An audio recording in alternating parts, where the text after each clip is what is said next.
This is our first video in our new unit, which is all about number theory. So the first topic we're going to go over is factors and multiples. Multiples should be familiar from elementary school, and factors might be as well, but we're going to review it just in case. So first, for our vocabulary, a factor is a number that goes in evenly to a bigger number, or numbers that can multiply together to make a bigger number. So for example, the factors of 12 are 1 and 12, 2 and 6, 3 and 4.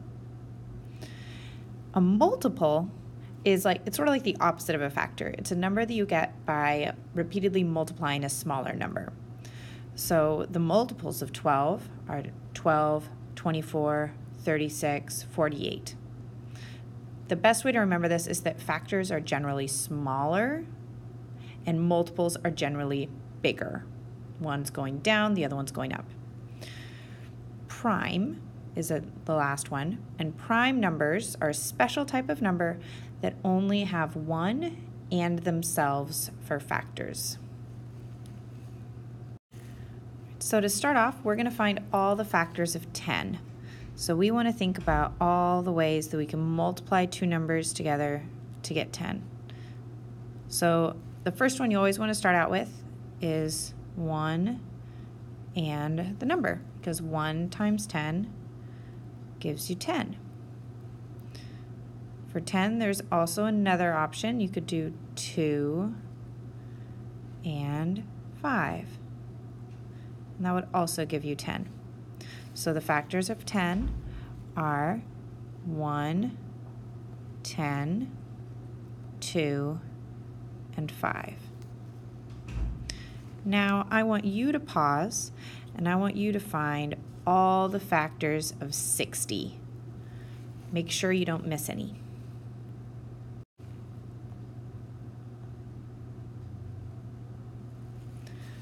So my way of keeping track of these numbers so that I don't miss any is to try and do them in pairs and to try and start small and then go big. So I'll show you what I mean by that.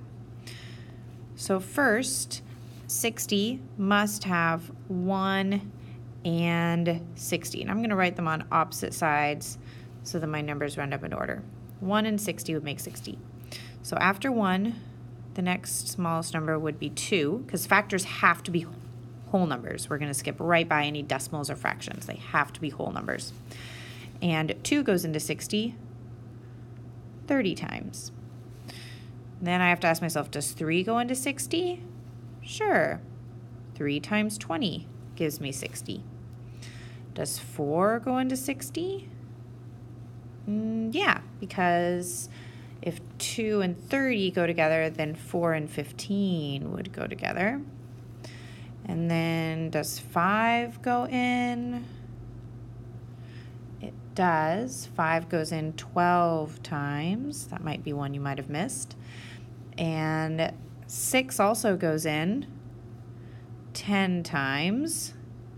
Now, does 7 go in evenly? When I try and divide 60 by 7, I get a decimal, so 7 is not a factor. And same thing happens with 8 and 9.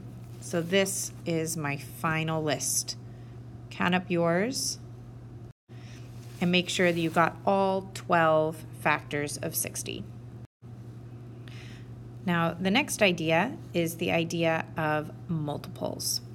So a multiple is in a lot of ways much simpler than a factor because you just have to repeatedly multiply your number.